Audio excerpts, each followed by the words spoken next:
this pandemic ongoing continues to have an impact on the local level, both in the municipal governments and other organizations that provide services to the community each and every day. And to talk about that continued impact, we are joined once again by a specialist on government finance and operations, Bill Anderson from the Southeast Michigan Council of Governments, otherwise known as SEMCOG. Bill, thank you for being with us again today. Appreciate it. We appreciate having you on since we last spoke. How you been? Very good. Still staying healthy, which a lot of people are unfortunately not able to say. Yeah, it's always good to hear that people are feeling when people are feeling well, and especially in these uncertain times where we are still experiencing a minor spike in coronavirus cases in the state of Michigan, and we continue to battle this virus. So at the Southeast Michigan Council of Governments, things are definitely changing. The state budget for 2021 has been decided on and has been passed, but local governments are still working through the nuances of the COVID-19 pandemic and what that's going to mean for their futures as well. How's SEMCOG been helping our local governments or advising our local governments as they're working through their future plans with the impact of COVID-19 in mind? Well, there are actually a lot of elements in motion, and actually the state hasn't approved the 2021 budget yet. What they did do is go back and revise the 2019-2020 budget, which is effective through the end of September. That one, local governments came out very well. Everybody is going to lose one of their revenue sharing payments from the state, but the state is going to instead allow many of our cities, villages, and townships and counties to receive funding from the Federal CARES Act that they received early this spring. So that money, for the most part, should take care of any money that they lost under revenue sharing. So through September, our revenues from the state look pretty good. However, for 2021, those are still very much in question. The legislature will be coming back the 1st of September. They will have a revenue consensus conference in August where they bring in the economists from the state, the University of Michigan, to talk about what the revenues are going to look like. Though that's still very much in doubt. Basically, the state was able to stabilize its finances through the $3 billion that they received from the federal government under the CARES Act, but that money's all gone. So unless the federal government in the new CARES Act 3 or whatever they want to call it these days, unless there's additional money for states, the state's going to have to figure out where to find about a $3 billion difference from what they have versus what they'll be able to send off to everybody else. So that's a big concern for local governments right now. Bill, in terms of what the impact that lack of funds coming into the state is going to have, how is that going to impact our local municipalities in southeastern Michigan as they're making their adjustments as well? Because for now, with the Federal CARES Act money, they're doing okay, but certainly at some point in the future, money is going to end up being tight as a result of what's currently going on, especially if another supplemental from the federal government doesn't come in. Yeah, if that doesn't come in, revenue sharing payments are probably going to be one of the first things on the table that the legislature will take a look at potentially cutting. And that's money that literally can be used for any function at the local unit of government. The other issue that we have right now is on property taxes. Of course, everybody just received their summer property tax bill on the 1st of the month. But even there's still questions revolving around property taxes. The legislature passed a couple of bills that would allow most businesses and many individuals to defer paying their property taxes. Those bills were vetoed by the governor, but just last week, the legislature tried a second attempt to allow for the deferral of taxes.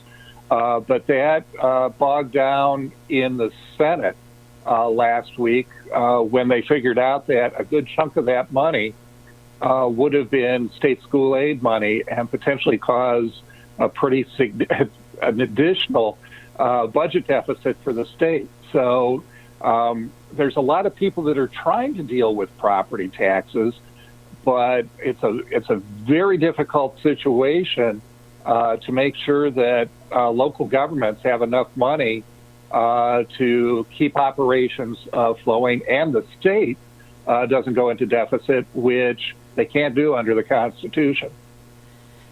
How long do you think it's going to take to recover from this pandemic here in the state of Michigan?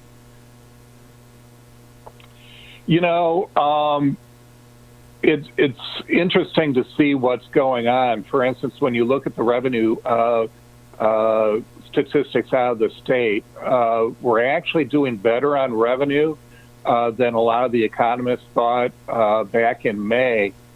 And that's probably attributed, for instance, to that $600 per week that the federal government's providing in unemployment benefits. The sales tax revenues have been down, but they're not as down as far as a lot of the experts were expecting. I think the real indication is going to be what happens in the next CARES Act for unemployment benefits, and how many people are going to go back to jobs because we still have this issue where unemployment for a lot of people is actually more money than they were receiving when they were on the job. So, once we get that going on and people going back to work, it's going to be a while before we're back to normal. And of course, there are going to be a lot of businesses that just don't reopen. And that means a lot of people who are going to be looking for new jobs. Before COVID-19, the state of Michigan was facing a lot of issues, one of the big ones being infrastructure. How do you think this is going to impact where we go from here on some of those other issues that have now taken a back burner? Yeah, there's a lot of issues that are going on the back burner. I was just in a meeting with the director of the Michigan Department of Transportation, and we were actually looking at the road projects that needed to get approved for the next couple of years within our region.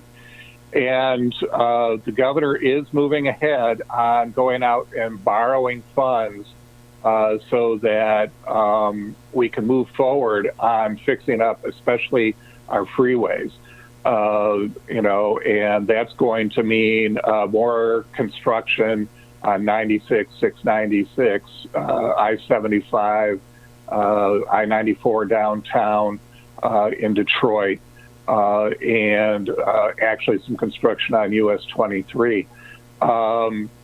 So those projects are moving ahead. What we're also worried about is the fact that the federal funding for roads expires at the end of September as well.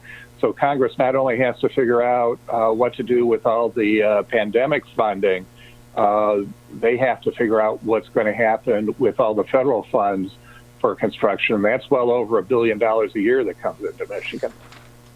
Bill Anderson with us. He is a specialist on government finance and operations for the Southeast Michigan Council of Governments. So with all these unknowns that are in place right now because of the COVID-19 pandemic, what is SEMCOG advising to our local municipal governments and even to the local county governments in southeastern Michigan as they prepare for the future with these unknowns in mind, not knowing if they're going to get the federal money and how that's going to be used, not knowing how the business community is going to potentially recover or not recover in the future? What is SEMCOG, what is your team at SEMCOG advising to these local municipalities?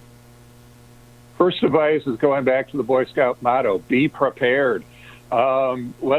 Anything in terms of budget issues, Be prepared for the worst and hope for the best. For instance, if you look at what's happening in Detroit with the city of Detroit and their revenues, they're just getting battered every way that you can. Casino taxes have disappeared because the casinos aren't open. Income taxes, I was just talking about the fact that the state's getting their income tax revenue, but Detroit City doesn't get income taxes from unemployment, so they're losing revenue. The suburbs are probably doing better because of property taxes, but we have to tell our communities to be prepared as well, because we don't know what this is going to do to either the housing market, but what I'm more concerned about is the market for commercial property, whether it's office buildings or strip malls.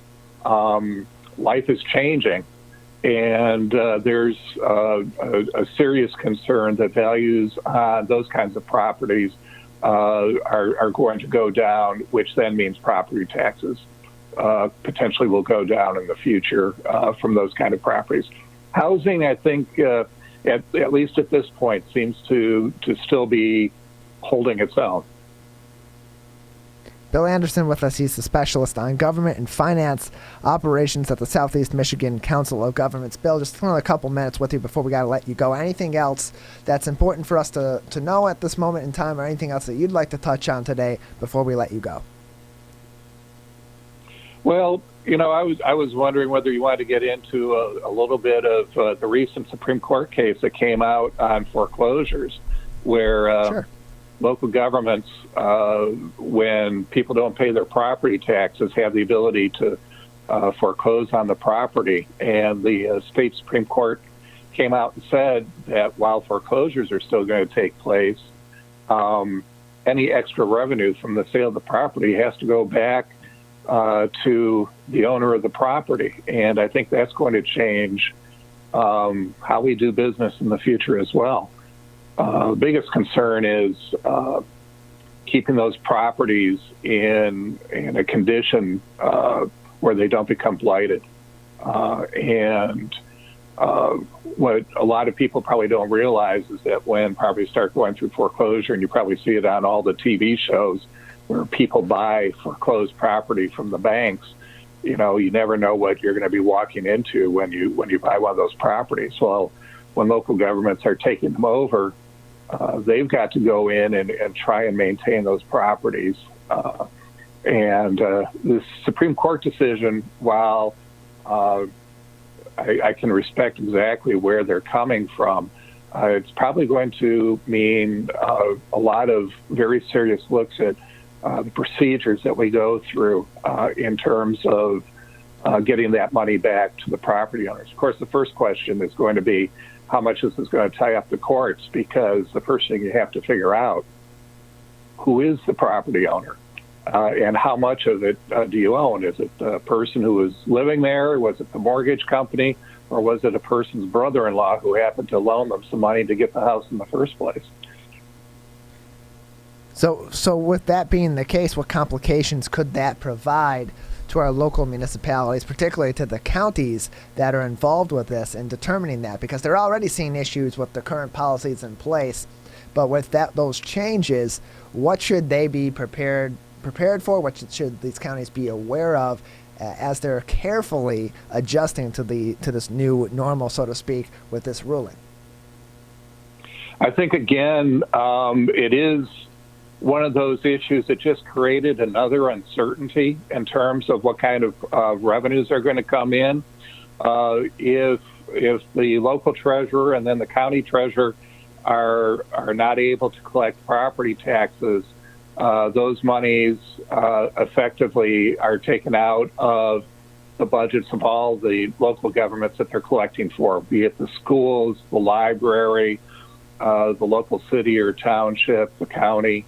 All have to adjust their budgets for the fact that those revenues were not collected. And it will mean in the long run probably less revenue to our local governments. But Probably the bigger issue is going to be a lot more administrative issues associated with property tax reversion than we've seen in the past. Bill, anything else for us today? I think that's about it for today, unless Well, you have a good question. No, I think we've covered about all of it. Thank you very much for being with us today, Bill. Appreciate it. Appreciate having you on. Bill Anderson from the Southeast Michigan Council of Governments with us on the Oakland County MegaCast.